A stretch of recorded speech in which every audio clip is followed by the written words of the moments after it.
Hi dear friends, വീണ്ടും പുതിയൊരു വീഡിയോയിലോട്ടേക്ക് സ്വാഗതം. ഇനി നമുക്ക് നല്ല ടേസ്റ്റോട് കൂടിയിട്ട് ഒരു പൈനാപ്പിൾ കേക്ക് തയ്യാറാക്കാം. ഇത് വളരെ ഈസിയാണ്. ഈ ഒരു രീതിയിൽ നിങ്ങൾ തയ്യാറാക്കുകയാണെങ്കിൽ ഒരിക്കലും ഫ്ലോപ്പായി പോയില്ല.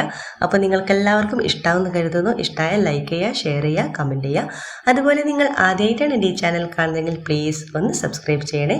ആ കുഞ്ഞു ബെല്ലൈക്കൺ ഒന്ന് ക്ലിക്ക് ചെയ്യൂ, എങ്കിൽ ഓൾ എന്ന ഓപ്ഷൻ വരും. അതും കൂടെ ഒന്ന് ക്ലിക്ക് ചെയ്യുമ്പോൾ ഞാനിടുന്ന പുതിയ വീഡിയോസിൻ്റെ നോട്ടിഫിക്കേഷൻ നിങ്ങൾക്ക് കൃത്യമായിട്ട് കിട്ടും. അപ്പോൾ ഈ ഒരു പൈനാപ്പിളിൻ്റെ നല്ല ഫ്ലേവറോട് കൂടിയുള്ള ഈ കേക്ക് എങ്ങനെ തയ്യാറാക്കുന്നത് നോക്കാം. ആദ്യം തന്നെ നമുക്ക് ഒരു അരിപ്പയിലോട്ടേക്ക് 1 കപ്പ് മൈദ ഇട്ട് കൊടുക്കാം.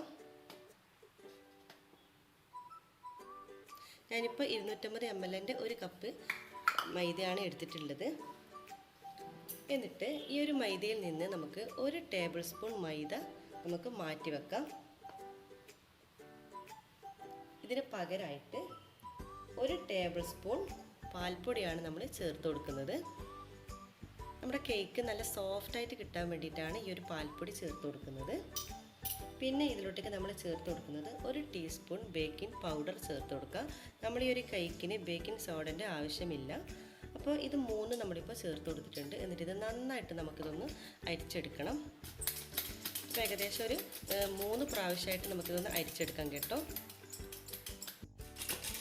അപ്പോൾ ഞാനിപ്പോൾ 3 പ്രാവശ്യമായിട്ട് ഇതുപോലെ അരിച്ചെടുത്തിട്ടുണ്ട്. എന്നിട്ട് ഇത് നന്നായിട്ടൊന്ന് മിക്സാക്കി എടുക്കുക. നമ്മുടെ ബേക്കിംഗ് പൗഡർ മൈദൻ്റെ എല്ലാ ഭാഗത്തോട്ടേക്ക് ആയി വരണം, എങ്കിലും നമ്മുടെ കേക്ക് നല്ല വണ്ണം തന്നെ പൊങ്ങി കിട്ടുള്ളൂ. അപ്പോൾ ഇതോട് നന്നായിട്ടൊന്ന് മിക്സാക്കി എടുക്കുക. ഇതിന് നമുക്ക് മാറ്റി വെക്കാം. ഇനി നമുക്ക് 4 കോഴിമുട്ട എടുക്കാം. മുട്ട എടുക്കുമ്പോൾ പ്രത്യേകം ശ്രദ്ധിക്കുക, റൂം ടെമ്പറേച്ചറിലെ മുട്ട തന്നെ എടുക്കാൻ. അപ്പോൾ ഇനി ഒരു മുട്ടനെ നമുക്ക് മുട്ടൻ്റെ മഞ്ഞയും വെള്ളയും വേറെ വേറെ സെപ്പറേറ്റ് ചെയ്തെടുക്കാം. അപ്പോൾ ഞാനിവിടെ മുട്ടയുടെ വെള്ളയും മഞ്ഞയും ഇവിടെ സെപ്പറേറ്റ് ചെയ്തെടുത്തിട്ടുണ്ട്. അപ്പോൾ ശ്രദ്ധിക്കാം, മുട്ടയുടെ വെള്ളയിലോട്ടേക്ക് മഞ്ഞ പെടാതെ പ്രത്യേകം ശ്രദ്ധിക്കണേ. ഇനി നമുക്ക് നമ്മുടെ മുട്ടയുടെ വെള്ള നന്നായിട്ടൊന്ന് ബീറ്റ് ചെയ്തെടുക്കണം. ഞാനിപ്പോൾ എഗ് ബീറ്ററാണ് എടുത്തിട്ടുള്ളത്. ഇത് നന്നായിട്ടൊന്ന് നമുക്കൊന്ന് ബീറ്റ് ചെയ്തെടുക്കാം.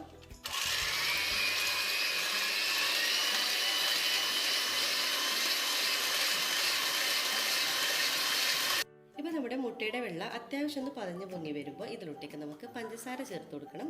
ഞാനിപ്പോൾ 1/2 കപ്പ് പ്ലസ് 3 ടേബിൾ സ്പൂൺ പഞ്ചസാര എടുത്ത് മിക്സിയുടെ ചെറിയ ജാറിലിട്ട് ഒന്ന് പൊടിച്ചെടുത്തിട്ടുണ്ട്. ആ ഒരു പഞ്ചസാര നമുക്ക് ഇതിലോട്ടേക്ക് കുറച്ചായിട്ട് ചേർത്ത് കൊടുക്കാം. മൊത്തത്തിലൊന്നും ആഡ് ചെയ്ത് കൊടുക്കാൻ പാടില്ല. ആദ്യം കുറച്ച് ചേർത്ത് കൊടുക്കാം. നന്നായിട്ടൊന്ന് ബീറ്റ് ചെയ്തെടുക്കാം. പഞ്ചസാര ഒന്ന് നന്നായിട്ട് മിക്സാക്കി വരുമ്പോൾ കുറച്ചും കൂടി പഞ്ചസാര ഇതിലോട്ടേക്ക് ചേർത്ത് കൊടുക്കാം.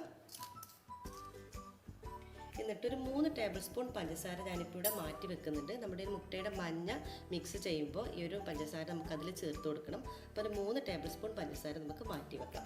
എന്നിട്ട് ഇത് മൊത്തത്തിൽ നന്നായിട്ടൊന്നും കൂടി നമുക്ക് ബീറ്റ് ചെയ്തെടുക്കാം. അപ്പോൾ നമ്മുടെ പഞ്ചസാരയും ചേർത്തിട്ട് നമ്മുടെ മുട്ടയുടെ വെള്ളം നന്നായിട്ട് തന്നെ ഇവിടെ ബീറ്റ് ചെയ്തെടുത്തിട്ടുണ്ട്. ഇതിപ്പോൾ ഇതിവിടെ റെഡി ആയിട്ടുണ്ട് കേട്ടോ. നമുക്കിതിന് മാറ്റി വെക്കാം. ഇനി നമ്മുടെ മുട്ടയുടെ മഞ്ഞയിലോട്ടേക്ക് ഒരു 1/4 ടീസ്പൂണോളം വാനില എസൻസ് ചേർത്ത് കൊടുക്കുന്നുണ്ട്. പിന്നെ കുറച്ച് ഉപ്പ് ചേർത്ത് കൊടുക്കാം. പിന്നെ നമ്മൾ ആദ്യം മാറ്റി വെച്ചിട്ടുള്ള പഞ്ചസാര ഇല്ലേ, ഒരു 3 ടേബിൾ സ്പൂൺ പഞ്ചസാര നമ്മൾ മാറ്റി വെച്ചിട്ടുണ്ടായിരുന്നു. ആ പഞ്ചസാര കൂടി ഇതിലോട്ടേക്ക് ചേർത്ത് കൊടുക്കാം.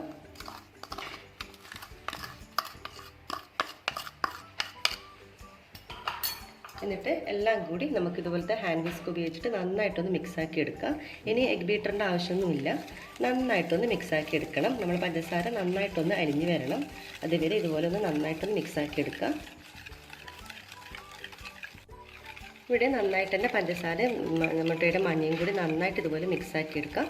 ഇത് രീതിയിലോട്ടേക്ക് ചേർത്ത് കൊടുക്കേണ്ടത് ഒരു 1/4 കപ്പ് ഇളം ചൂടുള്ള പാല് ചേർത്ത് കൊടുക്കാം. എന്നിട്ട് നന്നായിട്ടൊന്ന് മിക്സാക്കി എടുക്കണം. കൂടെ തന്നെ ഒരു 1/4 കപ്പ് ഓയിൽ ചേർത്ത് കൊടുക്കുക. സൺഫ്ലവർ ഓയിലാണ് ഞാനിപ്പോൾ ചേർത്ത് കൊടുക്കുന്നത്. അതും കൂടി ഇതിലോട്ടേക്ക് ചേർത്ത് കൊടുക്കാം. എന്നിട്ട് നന്നായിട്ടൊന്ന് മിക്സാക്കി എടുക്കണം. ഇപ്പോൾ എല്ലാം കൂടി നന്നായിട്ട് ഇവിടെ മിക്സാക്കി എടുത്തിട്ടുണ്ട്. ഇനി ഇതിലോട്ടേക്ക് നമ്മൾ ആദ്യം എടുത്തു വെച്ചിട്ടുള്ള മൈദയുടെ മിക്സ് ഉണ്ടല്ലോ, അത് നമുക്ക് കുറച്ചായിട്ട് ഇതിലോട്ടേക്ക് ആഡ് ചെയ്ത് കൊടുക്കാം. എന്നിട്ട് ഇതുപോലെ ഒന്ന് നന്നായിട്ടൊന്ന് മിക്സാക്കി എടുക്കണം. ഇനി എഗ് ബീറ്ററിൻ്റെ ആവശ്യമൊന്നുമില്ല. നമ്മൾ ഇതുപോലത്തെ നന്നായിട്ടൊന്ന് മിക്സാക്കി എടുക്കാം.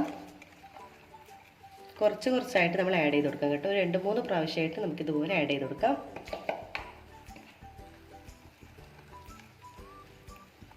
അപ്പോൾ ഇവിടെ നന്നായിട്ട് തന്നെ നമ്മുടെ മൈദ മിക്സ് നന്നായിട്ട് മിക്സാക്കി എടുത്തിട്ടുണ്ട്. ഇനി നമുക്ക് നമ്മൾ ആദ്യം ബീറ്റ് ചെയ്ത് വെച്ചിട്ടുള്ള മുട്ടയുടെ വെള്ള ഉണ്ടല്ലോ, അതിൽ നിന്ന് നമുക്ക് കുറച്ചെടുത്തിട്ട് നമ്മുടെ ഒരു മിക്സിലോട്ട് ഇട്ട് കൊടുക്കാം. ആദ്യം കുറച്ചിട്ടതിന് ശേഷം നമുക്കിത് നന്നായിട്ടൊന്ന് ഫോൾഡ് ചെയ്തെടുക്കണം. മുട്ടയുടെ വെള്ള ഈ ഒരു മിക്സിലോട്ടേക്കായിട്ട് നന്നായിട്ടൊന്ന് മിക്സായിട്ട് വരണം. അതുവരെ ഒന്ന് ഇതുപോലെ നമുക്കിതൊന്ന് ഫോൾഡ് ചെയ്തെടുക്കാം. അപ്പോൾ നമ്മൾ ഇനി ഈ ഒരു മിക്സ് നമ്മുടെ ആദ്യത്തെ മുട്ടയുടെ ബാക്കി വെള്ളയിലോട്ടേക്ക് ആഡ് ചെയ്ത് കൊടുത്തിട്ട് നമുക്ക് കുറച്ച് അത് 3 ബാച്ചായിട്ട് നമുക്കിതൊന്ന് ആഡ് ചെയ്ത് കൊടുക്കണം. അപ്പോൾ നമ്മൾ ശ്രദ്ധിക്കുക, അധികം ശക്തിയോടുകൂടി പ്രഷർ എടുത്ത് നമ്മൾ ചെയ്യരുത്. ഇതുപോലെ കുറച്ചായിട്ട് നമ്മൾ ഫോൾഡ് ചെയ്തെടുക്കണം. കുറച്ചും കൂടി ചേർത്ത് കൊടുക്കാം.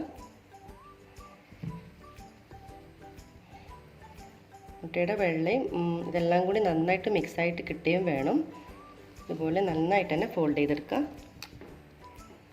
അപ്പോൾ നമ്മുടെ മിക്സ് ഇവിടെ നന്നായിട്ട് തന്നെ മിക്സാക്കി എടുത്തിട്ടുണ്ട്. ഇനി നമ്മൾ പാനിലോട്ടേക്ക് ഇട്ട് കൊടുക്കുക. അപ്പോൾ ഞാനൊരു പാനോട് എടുത്ത് വെച്ചിട്ടുണ്ട്. ഇതിലോട്ടേക്ക് ഒരു അലൂമിനിയം ഫോയിലാണ് വെച്ചിട്ടുള്ളത്. നിങ്ങളുടെ കയ്യിൽ ബട്ടർ പേപ്പർ ഉണ്ടെങ്കിൽ അത് വെച്ച് കൊടുത്താലും മതി. ഇനി നമ്മുടെ ഈ ഒരു മിക്സ് ഇതിലോട്ടേക്ക് ഇട്ട് കൊടുക്കാം.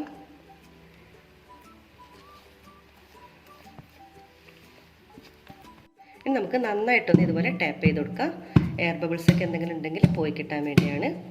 ഇനി നമുക്കിനി സ്റ്റൗവിലേക്ക് മാറ്റാം. ഞാനിപ്പോൾ സ്റ്റൗവിലേക്ക് മാറ്റിയിട്ടുണ്ട്. ഇനി ഒരു 30-35 മിനിറ്റ് വരെ ലോ ഫ്ലെയിമിലിട്ട് നമുക്കിതൊന്ന് ബേക്ക് ചെയ്തെടുക്കാം. ഓവനിലാണെങ്കിലും ഇതുപോലെ തന്നെ 30-35 മിനിറ്റ് വരെ നമുക്ക് ബേക്ക് ചെയ്തെടുക്കാം കേട്ടോ. അപ്പോൾ അതുവരെ നമുക്കൊന്ന് വെയിറ്റ് ചെയ്യാം. ഏകദേശം ഒരു 35 മിനിറ്റ് ആയിട്ടുണ്ട്. നമുക്കൊന്ന് തുറന്ന് നോക്കാം.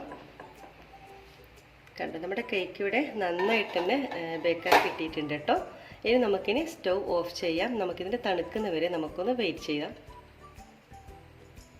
നമ്മുടെ കേക്ക് നന്നായിട്ട് തണുക്കുന്ന സമയം കൊണ്ട് നമുക്കിതിന് വേണ്ടിയിട്ടുള്ള ഷുഗർ സിറപ്പ് തയ്യാറാക്കാം. അതിനുവേണ്ടി ഒരു പാൻ വെക്കാം. അതിലോട്ടേക്ക് 1 കപ്പ് വെള്ളം ഒഴിച്ചു കൊടുക്കാം.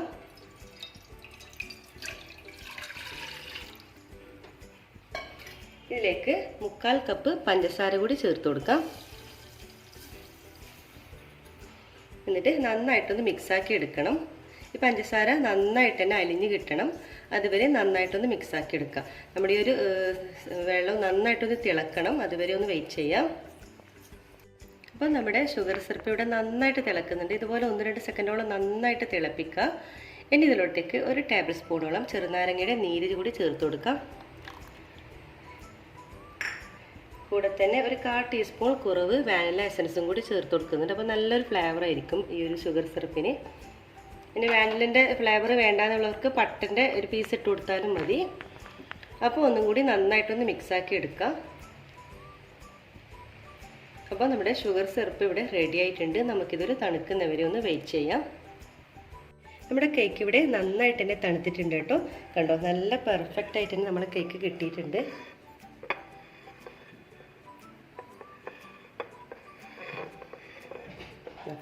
ഇനി നമുക്കിനി 3 ലെയറായിട്ട് നമുക്കിത് കട്ട് ചെയ്തെടുക്കാം.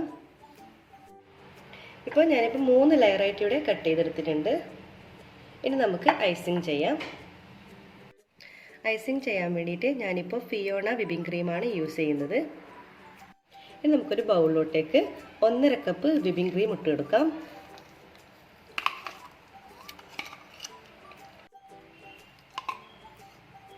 നല്ല സ്റ്റിഫായി വരുന്നത് വരെ നമുക്കിതൊന്ന് ബീറ്റ് ചെയ്തെടുക്കണം.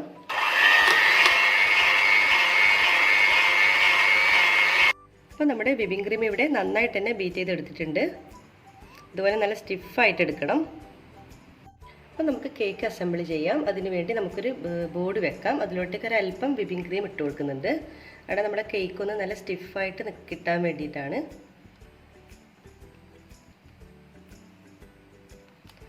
തേച്ച് കൊടുക്കുക. എന്നിട്ട് നമ്മളെ ഫസ്റ്റ് ലെയർ കേക്ക് ഇവിടെ റെഡിയാക്കി വെക്കാം.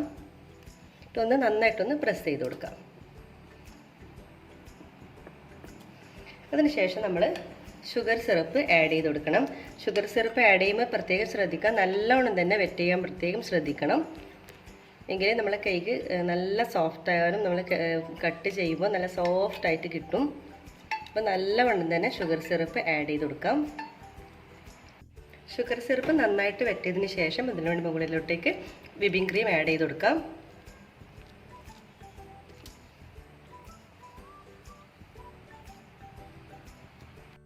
ഇനി നമുക്ക് ഇതിൻ്റെ മുകളിൽ പൈനാപ്പിൾ ക്രഷ് ഇട്ട് കൊടുക്കാം. നിങ്ങളെ ഇഷ്ടത്തിനനുസരിച്ച് നമുക്ക് ആഡ് ചെയ്ത് കൊടുക്കാം. ഇതിൻ്റെ മുകളിൽ നമുക്കൊരല്പം വൈറ്റ് ചോക്ലേറ്റ് ഇട്ട് കൊടുക്കാം. ഇതിൻ്റെ മുകളിൽ നമുക്ക് ഒരു പീസ് കേക്കിൻ്റെ പീസ് കൂടി വെച്ച് കൊടുക്കാം.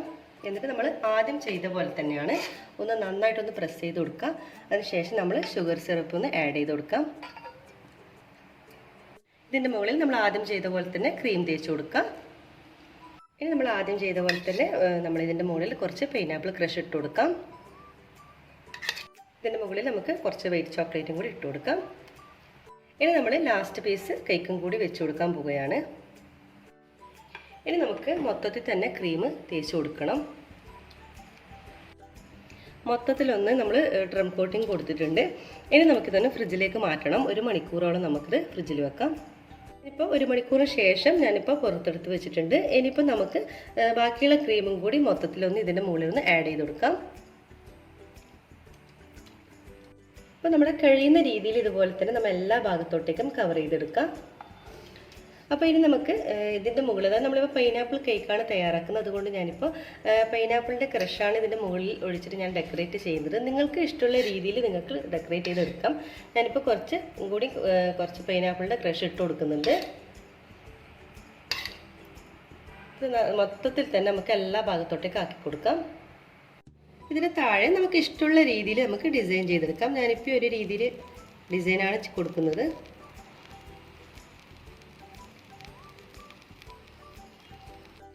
സൈഡിലൊക്കെ ഞാൻ ഈ ഒരു രീതിയിലാണ് ഡിസൈൻ ചെയ്തിട്ടുള്ളത്.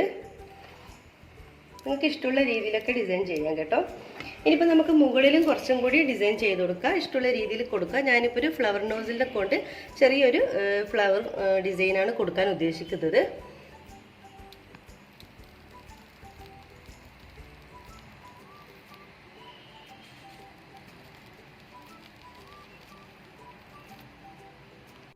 അപ്പോൾ ഈ ഒരു രീതിയിൽ ചെയ്തിട്ടുണ്ട്. ഇനി നമുക്ക് ചെറീസ് വെച്ച് കൊടുക്കാം. അപ്പോൾ നമ്മുടെ കേക്കിൻ്റെ ഫൈനൽ ലുക്ക് എന്ന് പറയുന്നത് ഈ ഒരു രീതിയിലാണ് ഞാനിപ്പോൾ ഡിസൈൻ ചെയ്തിട്ടുള്ളത്. ഇനി നമുക്കിതിന് ഫ്രിഡ്ജിൻ്റെ താഴത്തെ നിലയിൽ 1 മണിക്കൂർ ഇത് സെറ്റ് ചെയ്തെടുക്കണം. അതിനുശേഷം നമുക്കിത് കട്ട് ചെയ്തെടുക്കാം. 1 മണിക്കൂറിന് ശേഷം നമ്മുടെ കേക്ക് പുറത്തെടുത്തിട്ടുണ്ട്. ഇനി നമുക്കിത് കട്ട് ചെയ്ത് നോക്കാം.